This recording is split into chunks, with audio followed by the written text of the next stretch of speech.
श्री राम।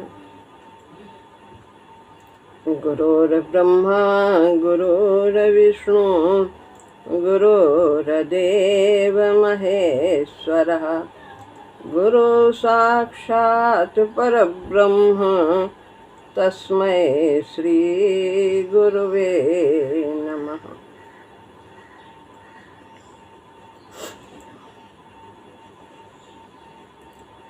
श्रीमद् भगवद गीता अध्याय 7 श्लोक है 19वां।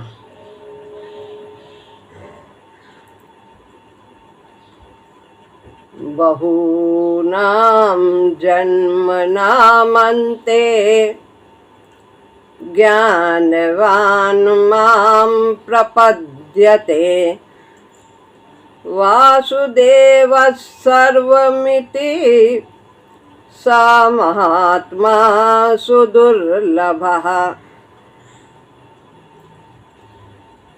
भगवान ने 16वें श्लोक में बताया कि 4 प्रकार से लोग मेरा भजन करते हैं। आर्त, जिज्ञासु, अर्थार्थी और ज्ञानी। तो ये सभी उदार हैं,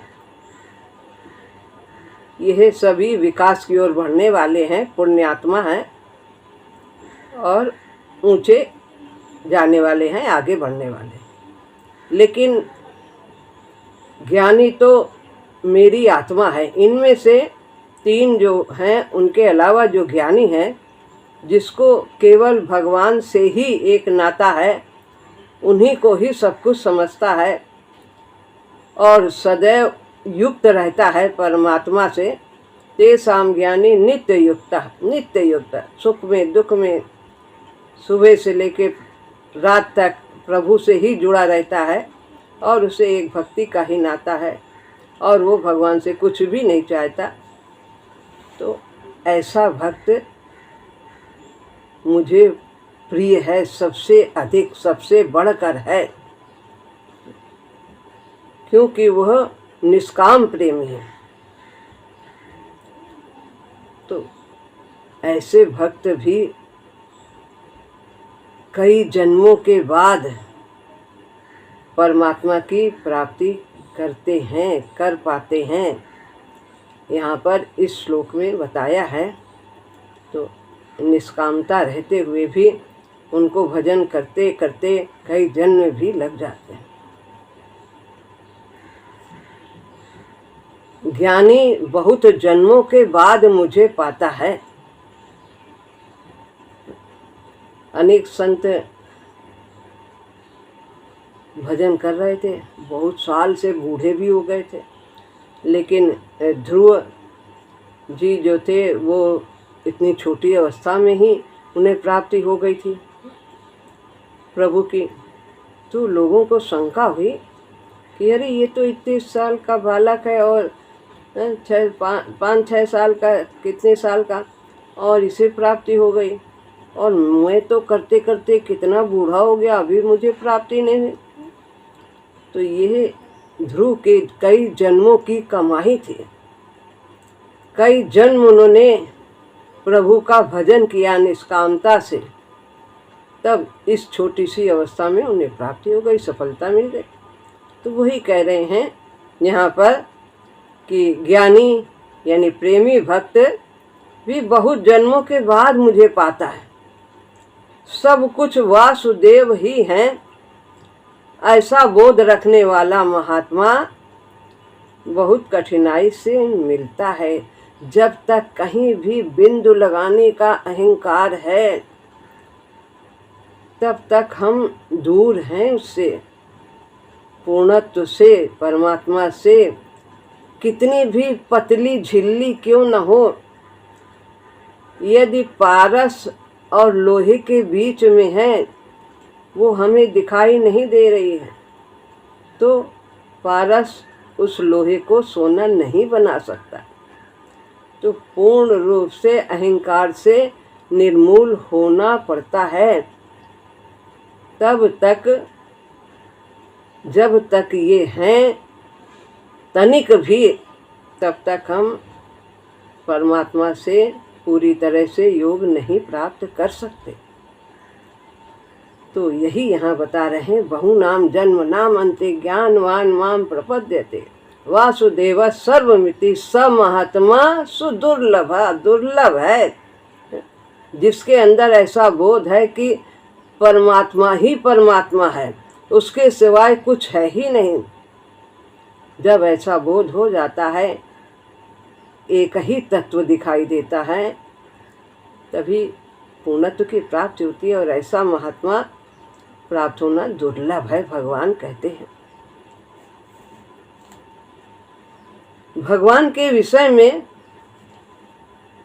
परोक्ष ज्ञान हो जाने मात्र से तो प्रभु की प्राप्ति नहीं होती है। बहुत पढ़ लिया, शास्त्र से ज्ञान प्राप्त कर लिया, प्रभु ऐसे हैं, सब में व्याप्त हैं, सर्वशक्तिमान हैं, लेकिन व्यवहार में पूरी तरह से समय आने पर उतरता नहीं है, कहीं चूक हो जाती है। तो परोक्ष ज्ञान यानी पढ़ने मात्र से, सुनने मात्र से परोक्ष ज्ञान जो बुद्धि में आ जाता है केवल, तो वह परमात्मा से पूर्ण रूप से मिलाने में समर्थ नहीं होता है। तो जब प्रत्यक्ष ज्ञान होता है, प्रवेश होता है, और वो कब होता है? जब हम विकारों से पूर्ण रूप से रहित हो जाते हैं, देह भाव से हटकर ब्रह्म भाव में पूरी तरह से स्थित हो जाते हैं कि मेरा अपना कोई व्यक्तित्व नहीं, कोई बल ही नहीं, कोई शक्ति नहीं, सब कुछ करन करावन आपो आप।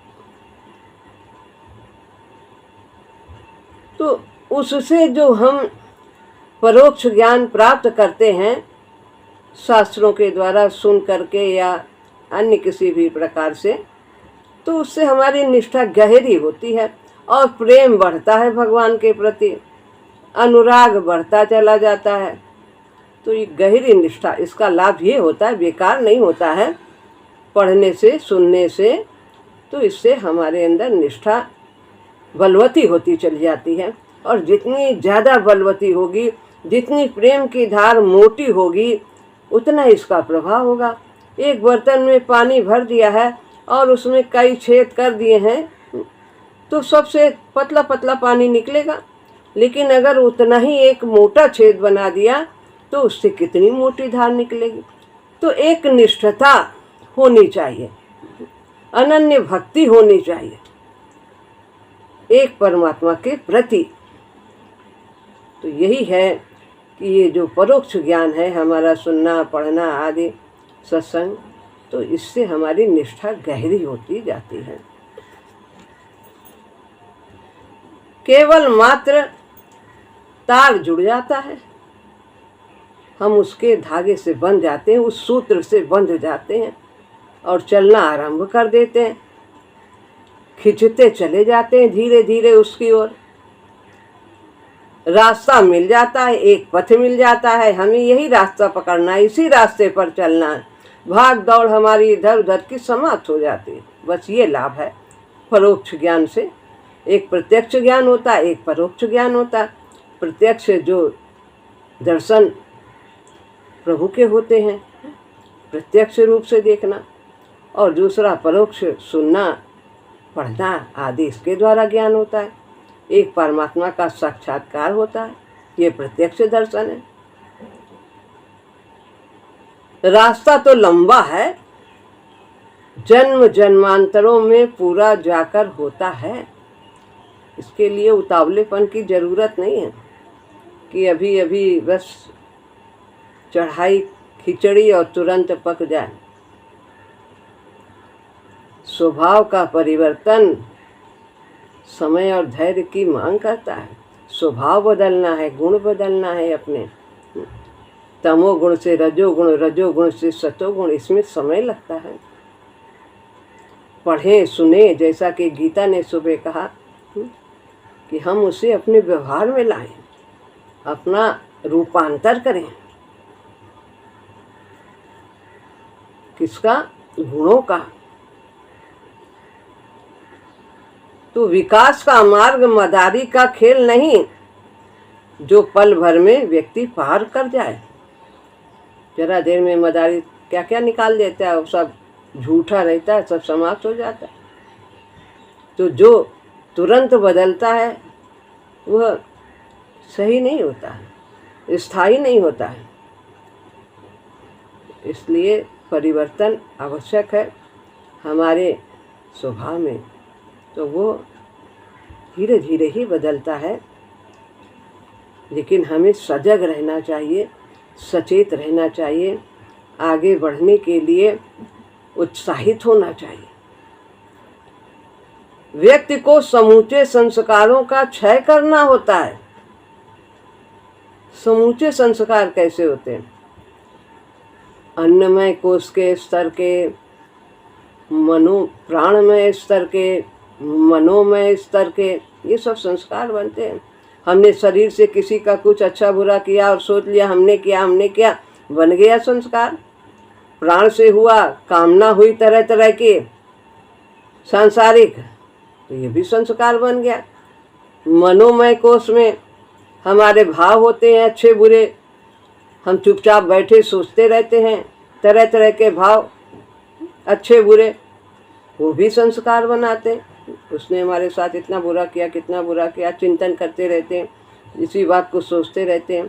और हमने किसी के साथ क्या क्या अच्छा किया, क्या क्या अच्छा किया, ये सब संस्कार बनाते हैं।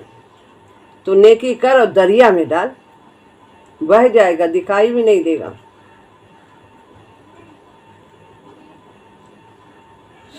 व्यक्ति को समूचे संस्कारों का क्षय करना होता है। संचित के महान ढेर को समाप्त करना होता है। कितने जन्मों में हमने कितने क्या क्या किया है और संस्कार बनाए हैं। मैंने किया, यही बात तो हमें बांधता है, मेरा है, मैंने किया। इन्हीं संस्कारों को हम लेके जाते हैं, यही कर्म ही हमारे साथ जाते हैं। कर्मानुगो गच्छत जीव एका, जीव के साथ यही जाते हैं। धन भूमि गज तुरग नारी सब, साथ दे घर द्वारे तक। स्वजन स्नेही इष्ट मित्र सुत, जाए गंग किनारे तक। कंचन काया साथ निभाया, चिता पे मंत्र उचारे तक। कर्म शुभाशुभ जीव संग दे, भवनिधि पार उतारे तक। ये शुभ और अशुभ कर्म ही हमारे साथ जाते हैं।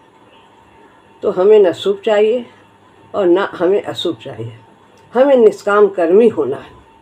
हम न शुभ करते हैं उसका फल चाहते हैं, न हम अशुभ करते हैं।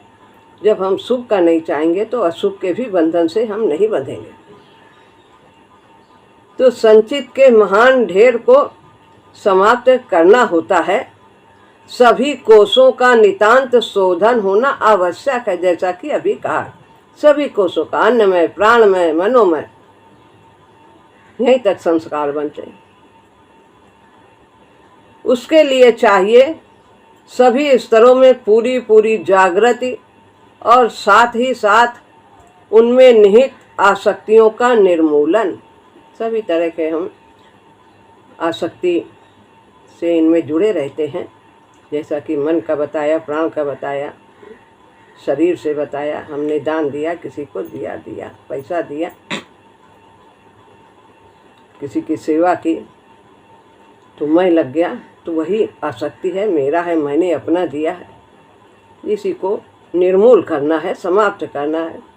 देनहार कोई और है और जो देवे दिन रहें, और लोग भरम मोह पर करें, ताते नीचे न। रहीमदास जी कहते हैं। सब लोग कह रहे हैं क्या रहीम जी क्या दे रहे हैं, कितना दे रहे हैं। इसीलिए वो शर्म से झुक रहे हैं कि प्रभु की वस्तु है, प्रभु दे रहे हैं, हम तो कहीं है ही नहीं। सभी सिलवटें, सभी आकर्षण और सभी अपकर्षण दूर करने होंगे। सिलवटें सभी चिपकन चिपकन मेरा है मेरा। सिलवटें सभी आकर्षण खिंचाव हमारा इंद्रियों का विषयों की ओर होता है कि ये इंद्रिय जो है, आँख को क्या चाहिए, तृप्ति चाहिए, कान को क्या चाहिए, प्रशंसा चाहिए, आँख को रूप चाहिए, जिह्वा को स्वाद चाहिए, शरीर को बहुत सुख चाहिए, नाक को भी बहुत गंध चाहिए, अच्छी अच्छी, ये सब आकर्षण है। और ये नहीं चाहिए, अपकर्षण से दूर ये ना हो, कभी शरीर को कष्ट ना हो, कभी अपमान ना हो, खराब खाने को ना मिले, अस्वाद। तो ये सब जो दूरी और पास, जो चाहना और ना चाहना और मेरापन, इन सभी को दूर करना होगा। जो भी प्रभु रखते हैं जिस प्रकार से एन केन प्रकार है, उसी में संतुष्ट है सत्यतम योगी। प्रकृति के सभी कर्जे जो हमने लिए हैं कर्मों कामोपभोग के रूप में, वो चुकाने होंगे। कामना की पूर्ति के लिए हम दूसरों से आस करते हैं, ये हमें मान देगा, ये हमें धन देगा, ये हमारी सेवा करेगा। नहीं मिलता है तो हम दुखी हो जाते हैं। हम इतने बड़े हैं कि सब हमारा सम्मान करते हैं, हमारी आरती उतारते हैं, हमारे लिए आसन बिछाते हैं, आदि आदि आदि। तो ये जो कामना की पूर्ति के लिए हम संसार से आशा करते हैं और फिर पाने पर अपने अंदर अहंकार करते हैं, ना पाने पर दुखी होते हैं, ये सब प्रकृति के कर्जे हैं। हमारे अंदर समत्व का भाव होना चाहिए। तो ये कर्जे हमें चुकाने होंगे। हम संस्कार बना लेते हैं अपने अंदर, मिलने पर और ना मिलने पर दोष देने लगते हैं संसार को, भगवान को। संस्कार रहित निर्मल पारदर्शी और पूर्ण विकसित होना होगा। संस्कार नहीं बनाने होंगे। जब हम किसी से, कहीं से, प्रकृति से, प्रकृति क्या है, सारा संसार प्रकृति है, मानव है, प्राणी है, जो कुछ भी है, वस्तु है, पदार्थ है, इनसे हम सब आशा करते हैं। आशा एक राम जी से दूसरी आशा छोड़ दे। तो संस्कार रहित होना है, तभी निर्मल होंगे। पारदर्शी आर पार दिखाई देता है। शीशे में जरा सी भी धूल हुई तो साफ नहीं दिखाई देता, धुंधला दिखाई देता है। तो पारदर्शी होना चाहिए, अंदर बाहर एक निर्मलता रहनी चाहिए। जल में जैसे निर्मल जल में कुछ गिर जाता है, कितना साफ दिखाई देता है, कहाँ पर पड़ा है, तो अपने स्वरूप का इस प्रकार से बोध होता है। और पूर्ण विकसित होना होगा। अब गुरुदेव तो हमारे पास हरदम रहते हैं, लेकिन हमें उनका स्पर्श महसूस होता है और पूरी तरह से कभी दिखते हैं, कभी नहीं दिखते हैं, कभी नहीं दिखते हैं और उनकी आवाज़ सुनाई देती है, उनका स्पर्श महसूस होता है। तो क्या वो नहीं रहते? रहते हैं। हमारे अंदर निर्मलता का अभाव रहता है, इसलिए हम उन्हें देख नहीं पाते। वो तो रहते हैं, सामने रहते हैं, हर पल रहते हैं। उनकी कमी थोड़ी ना, वो कहीं जाते ही नहीं, तो हमारे रोम रोम में है। तो संस्कार रहित, निर्मल, पारदर्शी और पूर्ण विकसित होना होगा। महान कार्य है, ये बहुत बड़ा कार्य है, संस्कार से रहित होना। अंकुर से पेड़ बनना है, तो उत्तम संस्कार लाने हैं और उनका वृक्ष बनाना। बीज से कितना बड़ा वृक्ष होता है। व्यक्ति को दिव्यत्व को भी लांघ जाना होगा,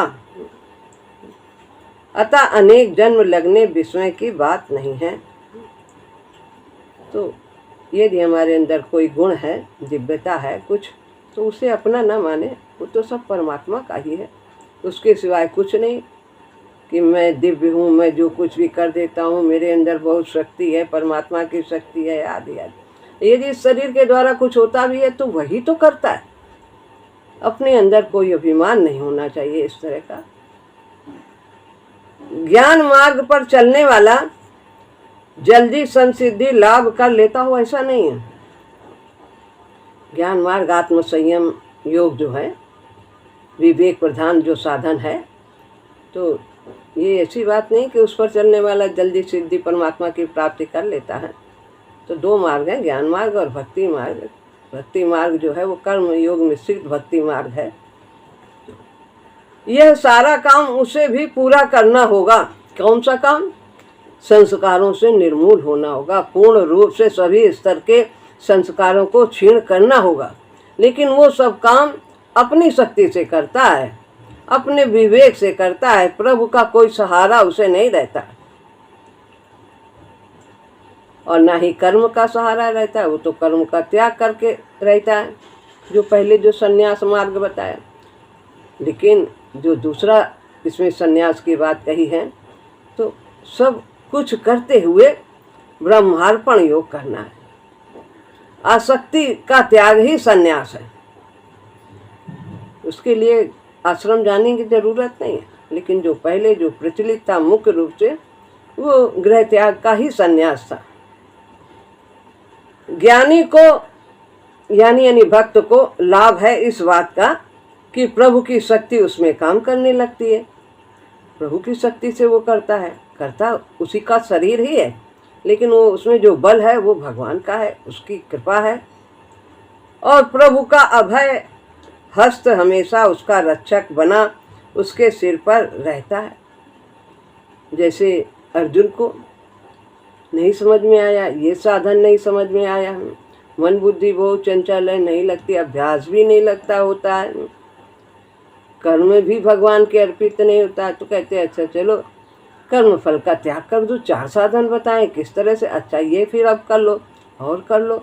मन नहीं लगता तो इसको कैसे लगाओ, कितना कुछ बताया। सब प्रभु ने उन्हें थामा। ऐसे ही भक्त जो हैं वो प्रभु के आश्रित ही रहते हैं। भगवान उनके द्वारा धीरे धीरे अपनी शक्ति से कार्य करवाते हुए उसे आगे ले जाते, जिस ओर चलना है उस ओर ही ले जाते।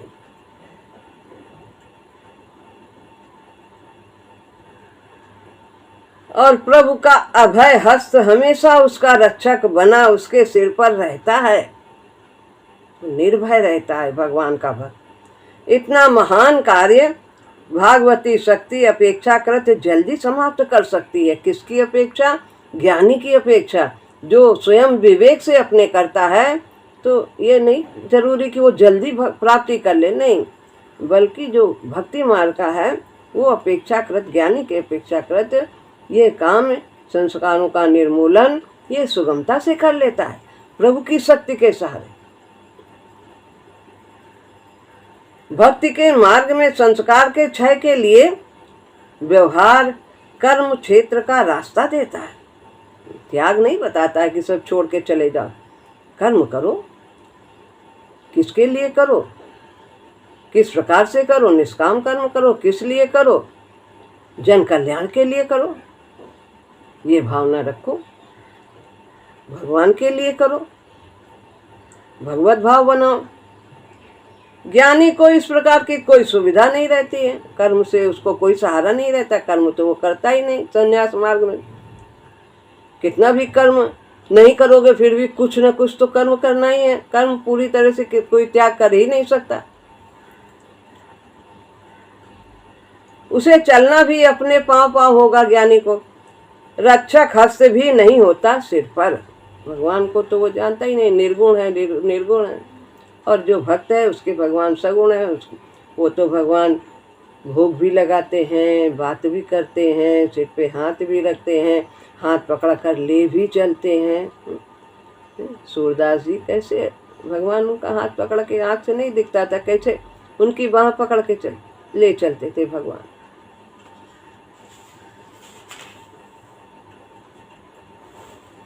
बहुत साधक अधीर हो जाते हैं, चाहते हैं पल भर में सिद्धि हो जाए। कोई ऐसा मिल जाए जो बिल्कुल देर न लगे, जैसे याज्ञवल्क्य ने राजा जनक को बोध करा दिया था सभा में कि सब जो है चर्मकार हैं, जो बैठे हैं हमको देख के हंसे।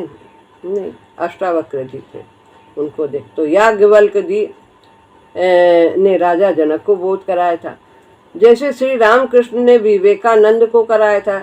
कैसे करा देते हैं क्षण भर में। वो पका हुआ होता है फल, तब उसे पाल में रख दिया जाता है। बिल्कुल थोड़ा सा ही कहीं संस्कार रहता है तब ऐसा कार्य किया जाता है, और जब तक अधिक संस्कार है ऐसा कोई भी गुरु नहीं कर सकता। तो बस ऐसे ही हमें भी कोई करा दे तो पहले उस स्तर पर तो पहुंचे। भीतर वाला सोचता है हम तो किसी से कम नहीं है, कमी है तो ठीक गुरु मिलने की है, 2 दर्जा के हैं और एमए की किताब पढ़ा दी जाए, आधे ही पढ़ लें, इससे होगा। अपने बुद्धि का विकास तो करो, पहले उस चीज को समझने की योग्यता तो लाओ। आखिर गुरु में यदि अनंत सामर्थ्य है तो उसे और किसी बात की अपेक्षा ही क्यों है। वो कर देता है, जरा देर में सब कुछ कर देता है, ऐसा सोचते हैं लोग। लेकिन नहीं, जो जिस योग्य होता है उसको वही बात पढ़ाई जाती है, तभी वो आगे बढ़ता है। 2 दर्जा का बच्चा 2 की किताब पढ़ेगा, फिर 3, 4, फिर आगे आगे बढ़ के फिर समझ पाएगा। नहीं तो उसके सब कुछ बताना वो ग्रहण ही नहीं कर पाएगा, गुरु का मुंह ही नहीं खुलेगा उसके लिए। जो ऐसा सोचते हैं वे भोले बच्चे हैं, अभी अध्यात्म के मूल्य और महत्व को उन्होंने नहीं जाना है। वो खेल करना चाहते हैं इसके साथ, अध्यात्म को खिलवाड़ बना दिया। अध्यात्म का विशाल तात्पर्य क्या है यह तक वो नहीं जानते कि हमें अपने ज्ञान का, भाव का और कर्म का विकास करना है, तभी हम अध्यात्म के ऊंचे शिखर पर पहुंचेंगे। और उसके लिए गुरु के बताए रास्ते पर चलना होगा। अभी उन्हें साधक कोटि में भी नहीं रखा जा सकता, जो चाहते हैं पल भर में गुरु मिल जाए और बस हाथ रखें और हमें दर्शन हो जाए। दर्शन हो गया, लेकिन दर्शन होने से करा दिया, लेकिन उससे तुम्हारा सब जो गुण हैं उनमें रूपांतर थोड़ी ना हो जाएगा। तो इस तरह से अपने को बदलना है।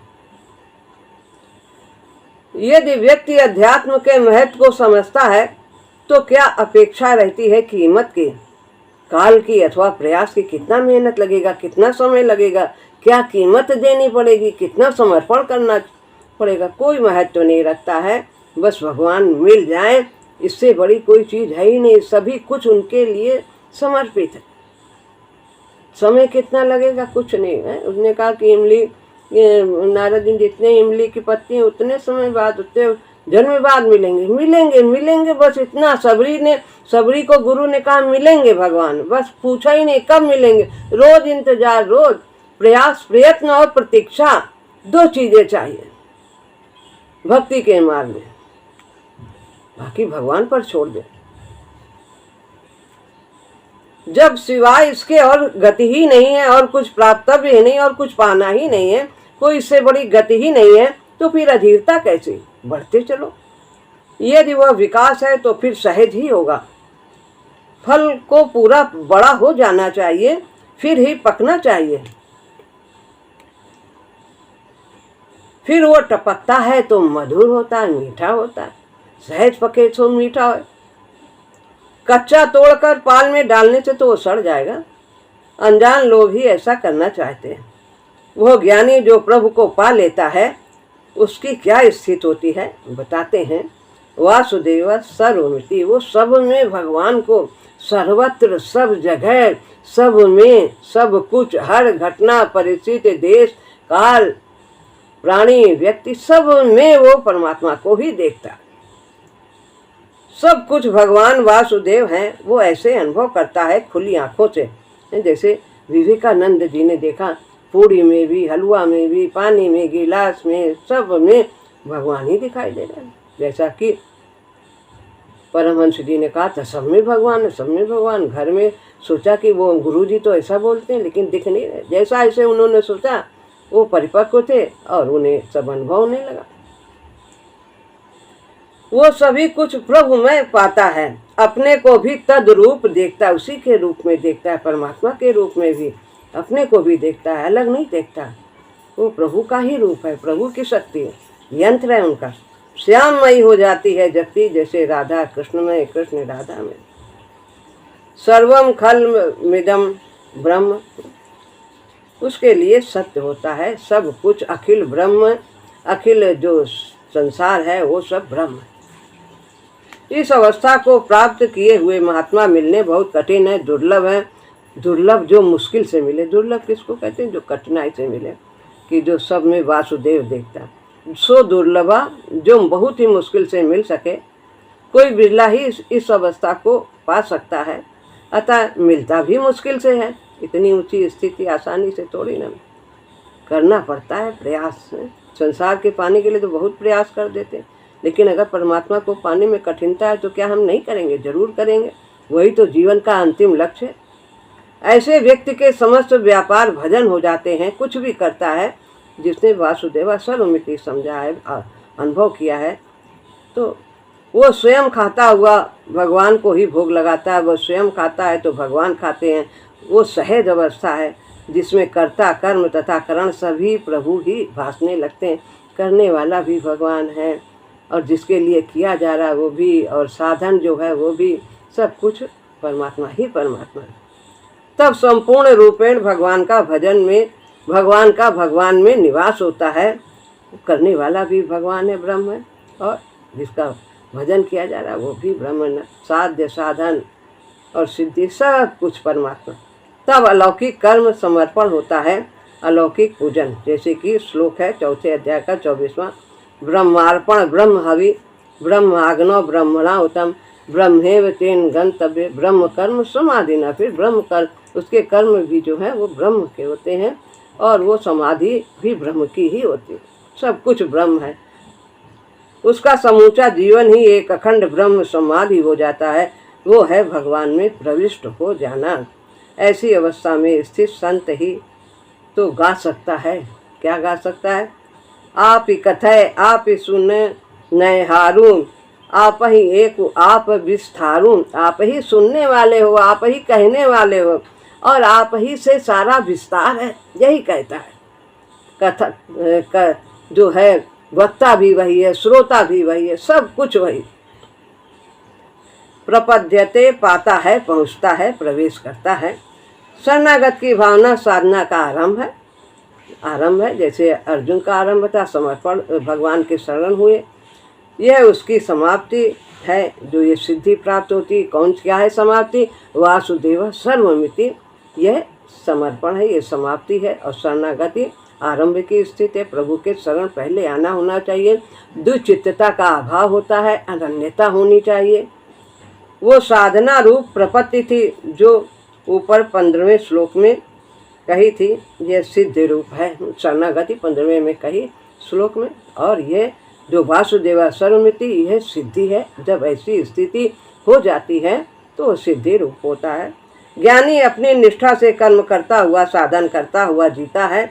उसका जीना, उसका कर्म ही उसको हल्का करता चला जाता है। ज्ञानी का मतलब यहाँ प्रेमी भक्त से, जो ज्ञानी प्रभु विशेष प्यार है, जो विशेष है, उसके नयन खोलता जाता है वो, और वह जो कर्म है उसके नेत्र खोलता जाता है, विकास की ओर बढ़ता जाता है कर्म के द्वारा, ब्रह्मार्पण कर्म के द्वारा, और वो क्रमशः अपने को प्रभु के और समीप पाने लगता है।